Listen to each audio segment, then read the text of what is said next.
welcome to the post-Thanksgiving edition of Convince Me, presented by BetMGM. I am Chad Millman. I'm joined by Sean Koerner, Simon Hunter, Chris Raybon, Darren Rovell, and Samantha Previte on the Action Network news desk. Great start to the Thanksgiving weekend with 3 games. We're on to the Sunday slate. We got everything you need. We got picks. We got research. We got analysis. All available for free in the award-winning Action Network app. Plus, on Darren Rovell's Twitter feed right now, there is a poll about one of the biggest games of the day, the Rams and the Packers. Who do you like on the side? Who do you like in the total? Let us know in Darren's Twitter feed. He's got the poll. He will update us throughout the show. It's 11 a.m., folks. The window is open. Let's get right to the player prop. Sean Koerner, you are up first. Tell us what you're thinking. So I am thinking about betting not thinking about, I already bet it, but the Brandon Aiyuk under 55.5 receiving yards today against the Vikings. Now, he's only gone over this number twice in 10 games this year. Granted, 2 of those games were in the past 3 games for Brandon Aiyuk, so he has been trending up of late. But I think either way, that's just inflating the market here. I'm 10 yards below this. We have to remember he's the number 3 target on a run-heavy team.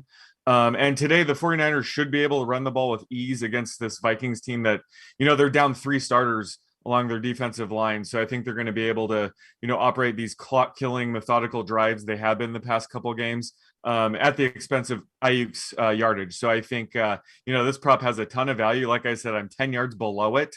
And I would actually bet this down to 51.5. So I love the value on Aiyuk's under here. All right, 2 things. Number 1, if you think you know how many yards receiving Brandon Aiyuk will have for the 49ers against the Vikings today, reply to @Action Network HQ. We will give you $100 if you are the first person who replies and you have the right number. That's our contest. That's number 1. Number 2, I'm glad you mentioned that he has done this twice in 10 games and that it's happened 2 of the last 3 weeks. Because this guy, every single game, is getting more into the flow of the offense. Earlier in the year, he was complaining about not enough targets, not enough playing time.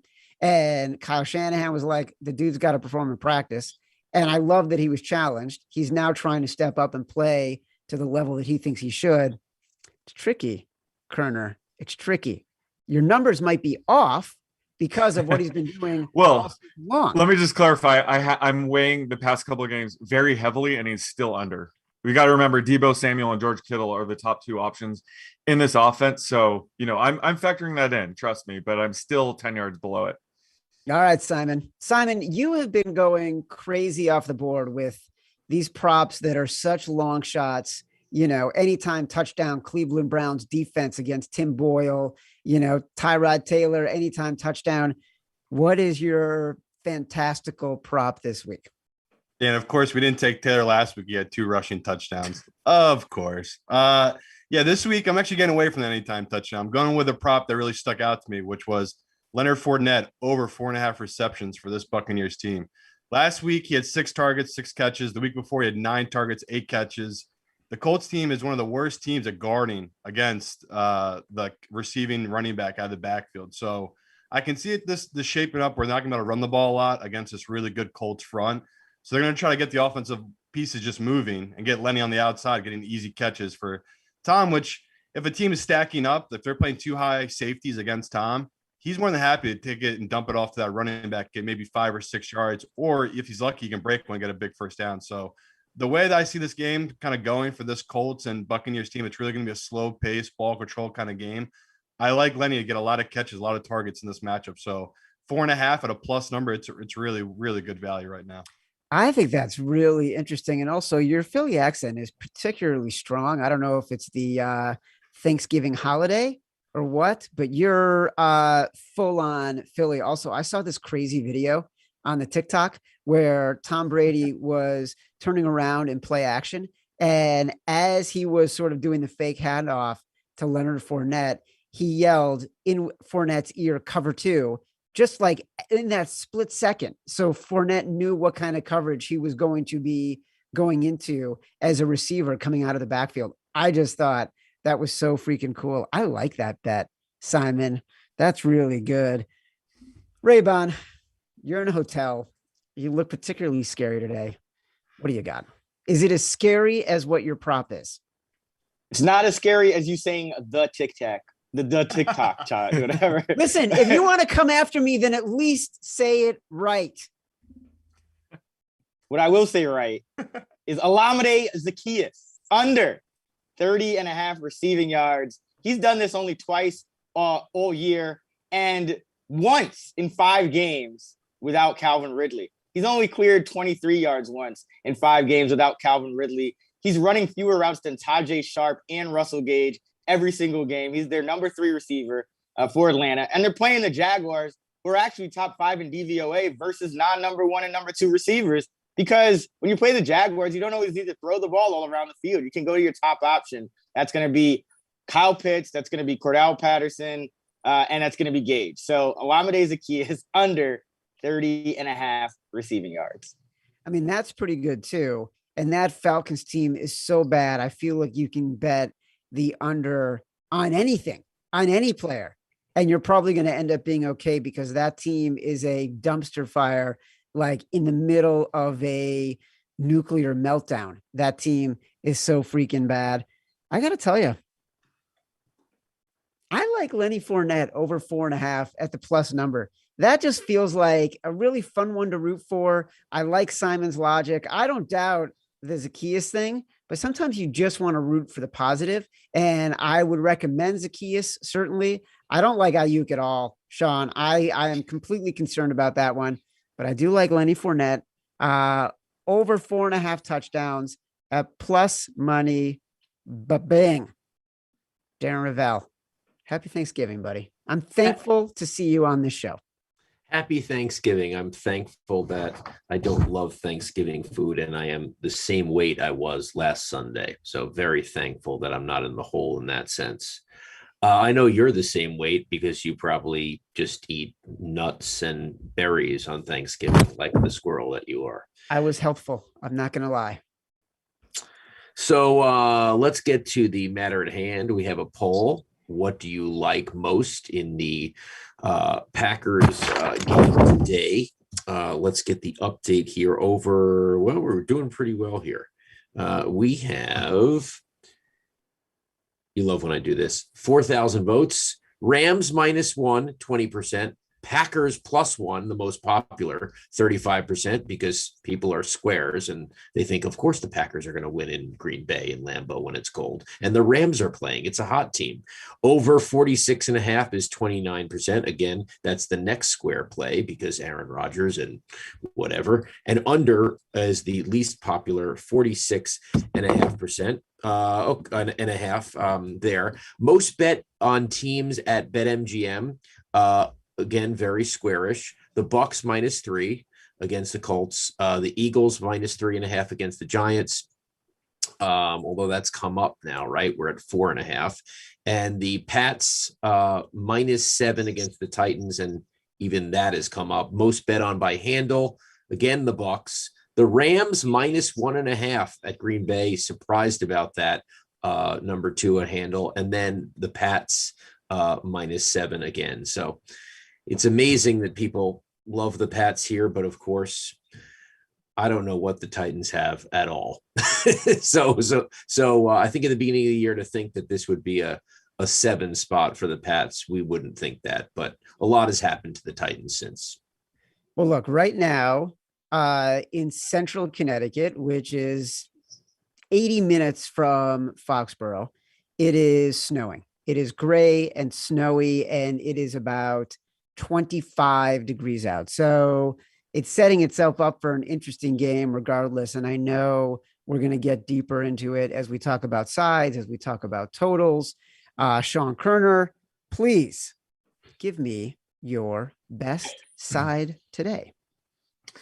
So I like the Colts +3. And, I know you love disgusting bets. So what could be more disgusting than telling you to bet on Carson Wentz over Tom Brady? But that's what I'm doing here. I just think this Colts team is underrated. They're 6-5, but their average game time with the lead this year has been just under 33 minutes, which is the fourth highest in the league. Typically a team with that, much of a game time leading would be about 7-5 or have 77.5 wins after 11 games. So I think the market could be overlooking them here, especially since they've been really unlucky in one-score games. They've gone 1-3. And, one of the things you think about the Colts are some of these like ridiculous Carson Wentz turnovers. But he's been pretty good protecting the football this year, according to PFF.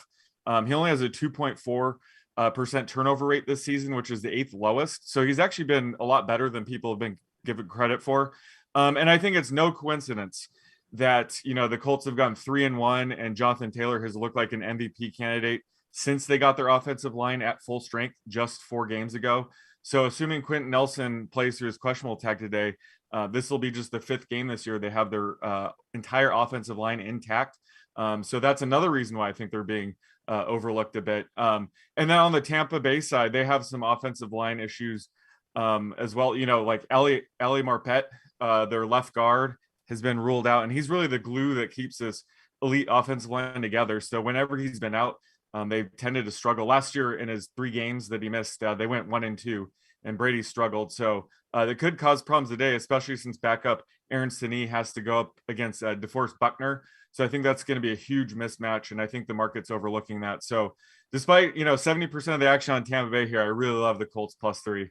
Yeah, this is a really interesting game, and we're going to dig deeper into this one as soon as I get through all 3 of your sides, because I feel like Raybon might have an opinion that challenges this. Simon, give me your bet. The last couple of weeks, Chad, we've just been giving out big dogs that have been winning outright. This week, I want to switch it up. Let me get I did love Miami. I love them as a short home dog. I love the Giants short home dog.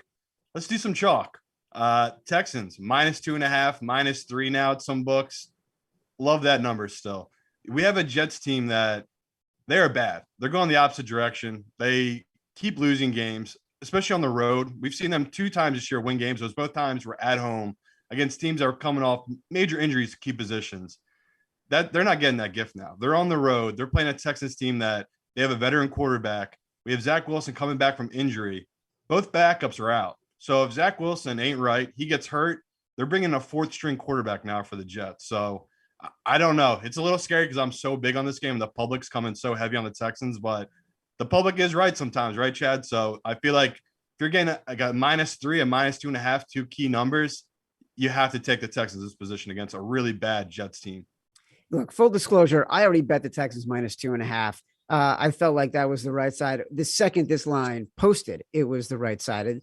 The Texans with Tyrod Taylor are just a different team. And you saw it in the first game against Jacksonville. You saw it in the game that they won last week against Tennessee. Like, they are just a much better team when he's the quarterback. He's a competent mid-level NFL starting quarterback. And that's a big difference between a guy who's terrible.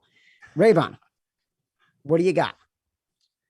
I mean, you know where I'm going, Chad. I got to go Pittsburgh. Every week, we doubt them. Every week, the public, this Steelers team's not that good. They're an underdog. They're, like whatever it is, there's a reason that no one believes in them. And every week, they seem like they cover. They did it again against the Chargers miraculously. And we're taking them against the Cincinnati Bengals +3.5. First of all, these are 2 evenly matched teams. Cincinnati is 21st in DVOA. Pittsburgh's 22nd. So Cincinnati should not be getting more than a field goal here against Pittsburgh. Second of all, I love the motivation for Pittsburgh. This is a big revenge game. What did Cincinnati do earlier in the year? Not only came in and beat them in Pittsburgh, but Tyler Boyd went and told the whole world that Pittsburgh rolled over and died in that game and gave up because Ben Roethlisberger threw a pass short of the sticks on 4th down to end the game. And so Pittsburgh's going to be super motivated here. You have Mike Tomlin just as an underdog. He's a rah-rah coach. We talk about this on the pod. 36-15-2, 72% against the spread in his career as an underdog from week 3 on. And in his career versus a team with a winning percentage that's equal or better than the Steelers, AKA no one thinks the Steelers are as good as the other team, 29-7-1, 81% against the spread. You just don't mess with Mike Tomlin in these spots. You got to take the Steelers +3.5. Want to marry the Steelers at +3.5. So thankful for the Steelers at +3.5. But here's what I want to get into, because again, I already bet the Texans at -2.5. I bet the Steelers at +3.5. The Colts Bucks is the one that I loved the Colts earlier in the week. I listened to Raybon and Stuckey in the Action Network podcast, and all of a sudden they've got me thinking the Bucks are the right side. Raybon, why should I not go with Koerner on this bet? Well, I mean, first of all, because Mike Tomlin is just the man. But no, if you look at the thing that worries me about the Colts is, and Sean mentioned, DeForest Buckner going up against a backup guard. But the issue is the Colts have had Buckner and they've gotten no pressure all year. They're bottom 4 in pressure rate. And then the other thing is everyone's worried about the Bucks on the road. This is not a normal road game for the Bucks. It's indoors. Bruce Arians has played here, coached here before. They got Gronk back. Like, if they're not getting pressure, Tom knows how to get the ball out. Like, he's going to be able to account for, whatever issues they're having with Buckner. So it's just not a good matchup when teams don't get pressure against Tom. We saw it with the Giants last week, right? Everyone was confident in them +10, +11. Tom just cut them up because they could not get any pressure. Simon and Sean, Simon, you first. You like the Colts. I want to get a little bit of feedback because this is a really important game. A lot of people are talking about it. 2 high-profile teams.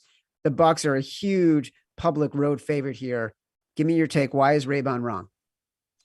I like that you're getting a good number here. Like Sean just talked about, getting that +3. That's nice. That's a good number to get with a home team that always plays games close. We've seen games they've lost this year.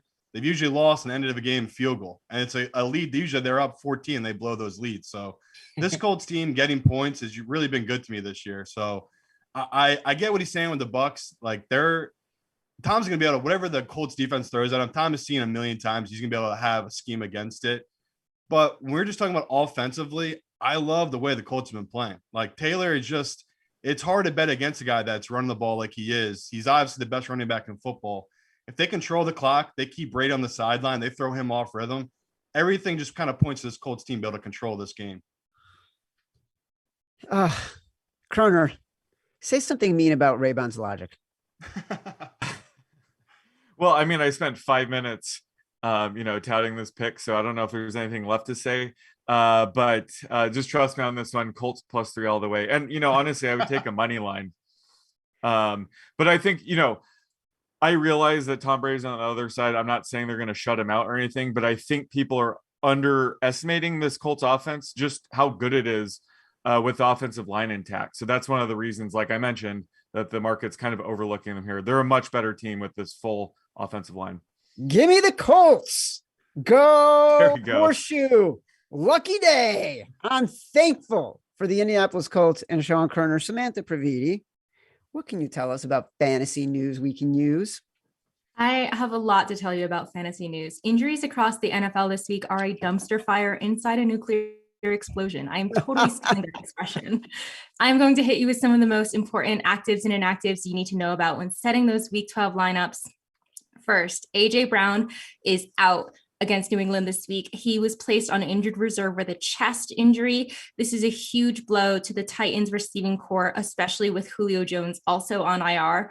This means Nick Westbrook-Akina and Chester Rogers should get a bump, but it is a tough matchup against New England this week.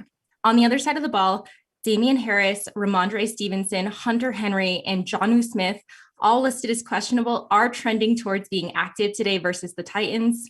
Harris and Henry are dealing with neck injuries. Stevenson has a knee issue and Smith has a shoulder issue. I would consider both running backs to be borderline top 24 plays this week. Next, Aaron Jones, who is listed as questionable, will be a game time decision against the Rams. He missed week 11 with a sprained MCL. He wants to play, but the Packers do have a bye next week. So if he does miss this game, that would give him 2 extra weeks to recover. It's a 425 game, so you will definitely need to plan accordingly. AJ Dillon would get the start if Jones misses a second week of action. Next, Cordero Patterson is listed as questionable and will also be a game time decision against the Jaguars. He was close to playing last week against the Patriots, but ultimately sat out. He is a high-end RB2 with upside if he plays in this positive matchup. Some running back good news. Saquon Barkley is listed as questionable and expected to play today versus the Eagles. He has an ankle injury that has sidelined him for 4 games this year. He did play last week and was used sparingly against the Buccaneers, who have a very tough run defense. I think that he should be a low-end RB1 this week.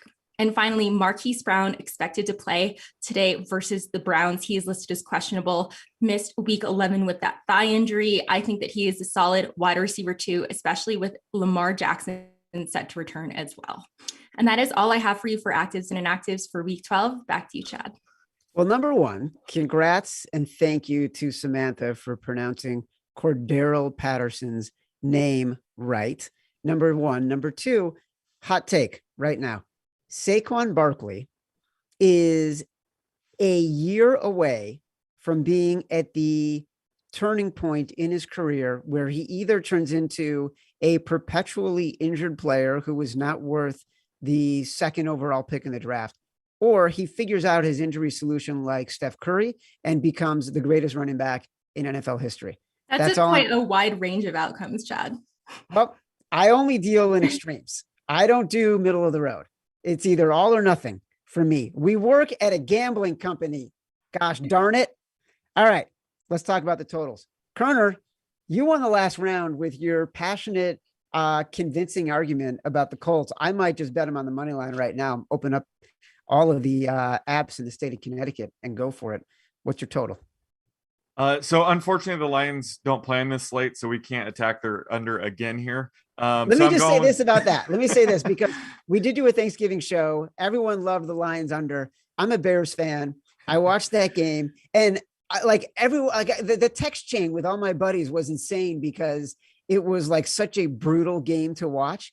And I'm just sitting on the couch and I'm loving it because they're two incompetent teams who can't get out of their way. Nobody's scoring any points. At the end of the game, the Bears win, and the under was never, ever in doubt. Good on all you guys for saying the total was the right play on Thursday. Yeah, Raybon and I warned you.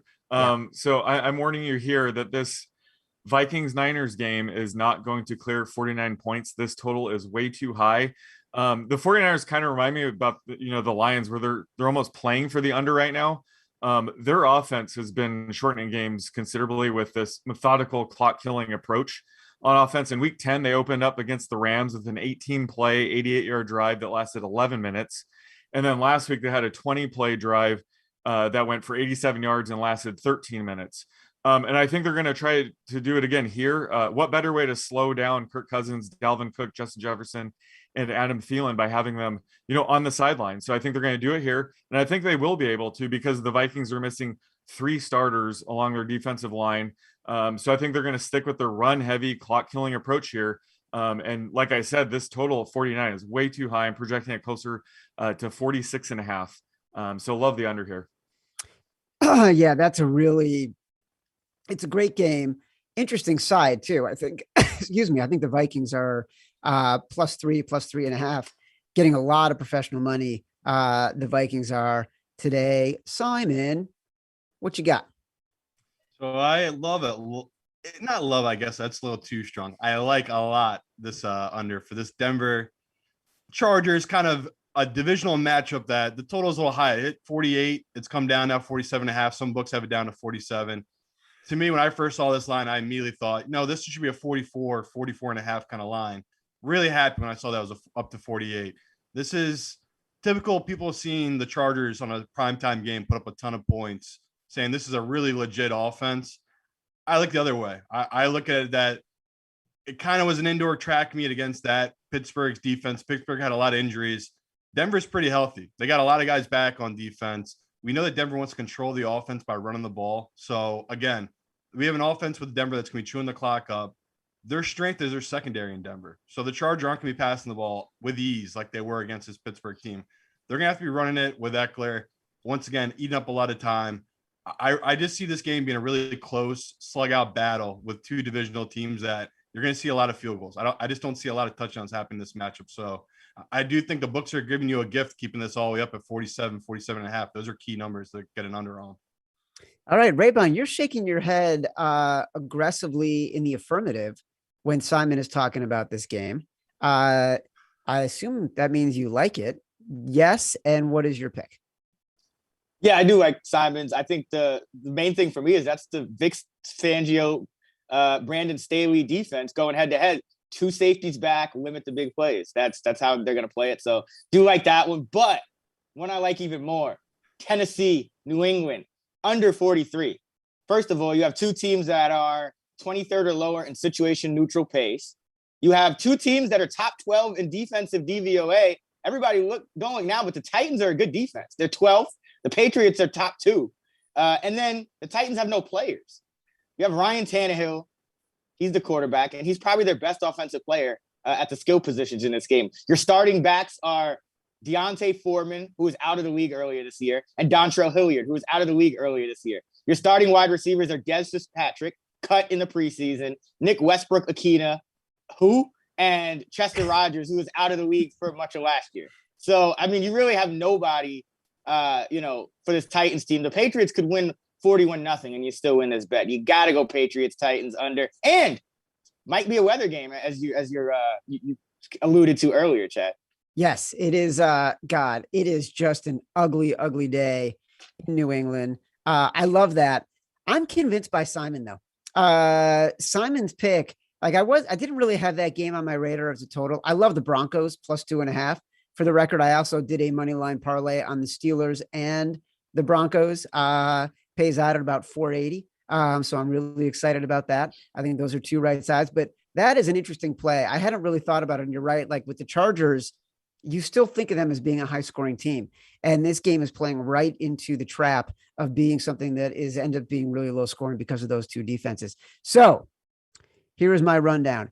I like Lenny Fournette plus 4.5 over 4.5 receiving touchdowns plus 100. I like receptions. Thank you. I like the Colts plus 3.5, maybe even on the money line. Thanks, Sean Koerner. You convinced me that this was the definition of the show. I was on the fence about this pick. You convinced me. The Colts plus 3.5, or on the money line.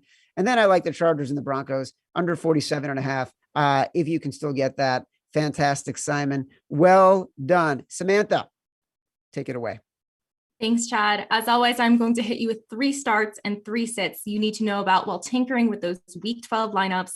First and foremost, I am once again asking you to start Cam Newton on the road in Miami. He finished top 5 last week in his first start for the Panthers. His rushing just gives him such a high floor and great upside, especially in this soft matchup against the Dolphins this week. Miami's defense ranks 7th worst against fantasy quarterbacks this year, so he is a locked-in QB1.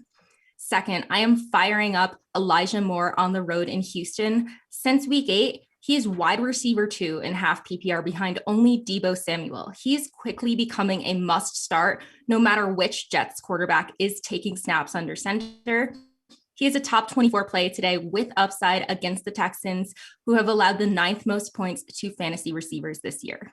And third, Javonte Williams is a strong play at home versus the Chargers. He has definitely been up and down this year, very much limited by the presence of Melvin Gordon. His snap counts have been increasing, though, as a function of Gordon's decreasing, which is a good sign, especially as Denver heads into the Week 12 matchup against the Chargers. Los Angeles's run defense has been horrendous this year and has allowed the 5th most points to running backs. So Williams is a solid RB2 play. Moving on to sits, I am completely out on Ryan Tannehill on the road in Foxborough. He has been such a disappointing case for fantasy. He was QB7 in 2020 with 33 passing touchdowns. This year, he's QB17 on a per game basis, has a brutal Week 12 matchup against New England, whose defense has allowed the 2nd fewest fantasy points to quarterbacks this year. He's also going to be without AJ Brown and Julio Jones and his security blanket, Derrick Henry. So Tannehill is a QB2 with downside this week. Next, I am really worried about Courtland Sutton at home against the Chargers. He has really struggled since Jerry Jeudy returns from injured reserve. Through the first 7 games of the year, he was wide receiver 17 in half PPR. Since week 8, he has been wide receiver 91, with his targets dropping off significantly. The Chargers have allowed the 2nd fewest fantasy points to receivers this year. So this matchup and just downward trend knock Sutton into the low end wide receiver 3 tier. And finally, I want you to sit Myles Gaskin versus the Panthers. He has been the definition of inconsistent for fantasy this season. He seemingly has a good fantasy performance every other week and has scored in alternating games since week 5. So hopefully you were on the correct alternation here. He is coming off of the a very strong week 11. So you know what's in store now. He was against a very bad run defense last week, and now they face the Panthers, who have allowed the 4th fewest fantasy points to running backs this year. So I expect his pattern of production or lack thereof to continue.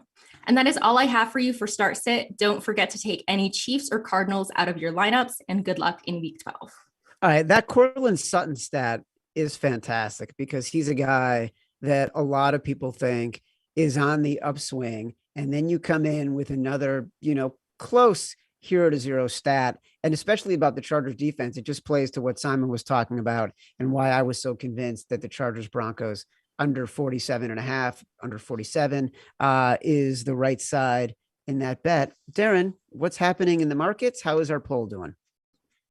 All right. So since you came off the totals just now, I'm going to tell you the 2 totals that are most lopsided. Atlanta, Jacksonville, the under on 45.5. WinBet has 94% of the money on the under. BetMGM has 74% of the money on the under. And then Bucks, Colts, no surprise. That's the most popular, most lopsided, over 52.5. BetMGM over 97% of the money. WinBet over 82% of the money. FanDuel over 80%. Then I'm going to tell you about 2 of the biggest bets we've seen, both which I hate. The Dolphins +2 at $238,000 to win $216,000, and the San Francisco 49ers -3, especially when you bet that much and now you do not have the best number now that it's 3.5, $402,000 at -115. And finally, our poll, the Packers and the Rams, that game, the most popular bet of that game, you guys say, is take the Packers +1. You can get it around +115 if you're going to take the money line there. So that's all I have. Listen, I know how much Simon loves the Dolphins. I can't believe that during the show, he actually was able to get down $238,000 on the Dolphins at +2. That's really impressive, Simon. You are full Philly today. I love it. All right. Here is our recap. Sean Koerner has Brandon Aiyuk under 54.5 receiving yards. He's got Indianapolis +3.5 against the Bucs. He's got the Minnesota Vikings, San Francisco 49er under 49.5. Simon Hunter has Leonard Fournette over 4.5 receptions. He's got Houston -2.5. He's got the Chargers and the Broncos under 47.5. And then Chris Raybon has, I'm not going to try to say his first name. His last name is Zacchaeus, under 30.5 receiving yards. He's got the Pittsburgh Steelers +3.5. He's got Tennessee and New England here in snowy, gray, cold New England under 43.5. For Darren Rovell and Samantha Previte on the news desk, for Simon Hunter, Sean Koerner, Chris Raybon, I am Chad Millman. We'll see you back here next week, 11 a.m. Eastern. Good luck to all of you with your best today.